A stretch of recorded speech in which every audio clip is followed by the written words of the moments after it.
News AP group 2 screening exam కోసం హైదరాబాద్ లో కూడా సెంటర్స్ ఏర్పాటు చేశారు. మరిన్ని వివరాలు మా ప్రతినిధి సంతోష్ అందిస్తారు. సంతోష్, చెప్పండి, ఏపీ గ్రూప్ 2 కోసం హైదరాబాద్ లో ఎలాంటి ఏర్పాట్లు జరిగాయి? మొత్తంగా ఆంధ్రప్రదేశ్ పబ్లిక్ సర్వీస్ కమిషన్ ఆధ్వర్యంలోని గ్రూప్ 2 ఎగ్జామ్ జరుగుతుంది. మొత్తం 6,50,000 మంది ఎగ్జామ్స్ రాస్తున్నారు. ఇందులో 50,000 మంది హైదరాబాద్, రంగారెడ్డి జిల్లాల్లో రాస్తున్నారు. వీళ్ళకి సంబంధించి పబ్లిక్ సర్వీస్ కమిషన్ అన్ని ఏర్పాట్లు కూడా చేశాయి. ఎగ్జామినేషన్ రాసే వాళ్ళకి ఎటువంటి ఇబ్బందులు తలెత్తకుండా అన్ని విధాలుగా ఎగ్జామినేషన్ సెంటర్ దగ్గర ఏర్పాట్లు చేసి ఉదయం నుండి కూడా ఎగ్జామినేషన్ సెంటర్లకు విద్యార్థులు చేరుకున్నారు. 9:45 కల్లా మీరందరూ కూడా ఎగ్జామినేషన్ హాల్కి చేరుకోవాలని చెప్తున్నారు. అదేవిధంగా ఎగ్జామినేషన్ దగ్గర ఎటువంటి అవాంఛనీయ సంఘటనలు జరగకుండా 144 సెక్షన్ కూడా విధించారు. పోలీసులు కూడా ప్రతి చెకింగ్ చేసి అందరినీ పంపిస్తున్నారు.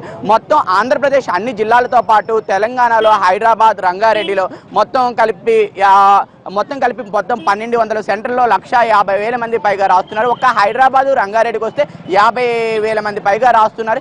ఎగ్జామినేషన్ సెంటర్స్ అన్నిటి దగ్గర కూడా అన్ని ఏర్పాట్లు చేసి దీంతో పాటు చాలా మంది వచ్చారు దూర ప్రాంతాల నుండి. వాళ్ళు వచ్చి మీరు ఎక్కడి నుండి వచ్చారు ఏంటి? నేను శ్రీకాకుళం వచ్చాను సార్. మాది శ్రీకాకుళం జిల్లా పుందూరు మండలం. అది అక్కడ నుంచి వచ్చాను సార్ గ్రూప్ 2 రాయడానికి. మీరు హైదరాబాద్ సెంటర్ ఎందుకు పెట్టారు? ఎంతకుముందు ఎందుకంటే సెంటర్ పెట్టిందంటే పెట్టానంటే ఇక్కడ నేను ఉండేవాడు సార్. ఇక్కడ already RC Reddy coaching centre coaching కూడా తీసుకున్నా. అందుకు నేను ఇక్కడే సెంటర్ తీసుకున్నా.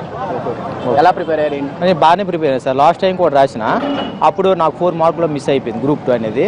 ఈసారి వస్తాను కాన్ఫిడెన్స్ ఉన్నాను సార్. మొత్తం ఓవరాల్ గా చూస్తే 980 పోస్టులకు గాను 1,50,000 మంది పోటీ పడుతున్నారు. హైదరాబాద్ పరంగా చూస్తుంటే హైదరాబాద్, రంగారెడ్డి జిల్లాలో 50 సెంటర్లో సుమారు 50,000 మంది రాస్తున్నారు. దీనికి సంబంధించినంత వరకు కూడా పబ్లిక్ సర్వీస్ కమిషన్ ఆధ్వర్యంలోని పోలీస్ డిపార్ట్మెంట్ సమన్వయంతో కూడా అన్ని ఏర్పాట్లు చేశారు. ఎగ్జామినేషన్ సెంటర్ దగ్గర మట్టుగా 9:45 కల్లా అందరూ ఎగ్జామినేషన్ హాల్కి చేరుకోండి. 9:45 తర్వాత 1 నిమిషం లేట్ అయినా కూడా అలౌ చేసేది లేదు అని కరాఖండిగా చెప్తున్నారు. ఎగ్జామినేషన్ సెంటర్ దగ్గర అన్నిటి వరకు కూడా ప్రశాంతమైన వాతావరణం ఉంది.